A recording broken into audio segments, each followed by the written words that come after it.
I am Dr. Chandrika Shekhar, practicing as an obstetrician and gynecologist at Chirag Hospital and Maternity Center, JP Nagar, 2nd Phase, Bangalore.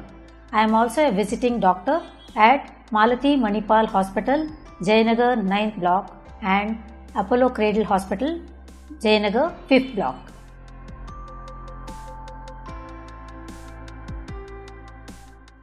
About over-the-counter medicines taken in pregnancy, I would like to tell that taking any medicines in pregnancy has always to be done under the guidance of your doctor.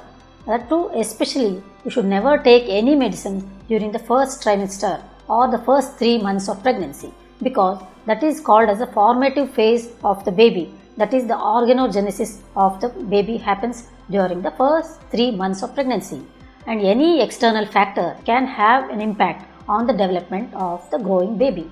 So it is always better to avoid over-the-counter medicines during the first trimester or the first 3 months of pregnancy.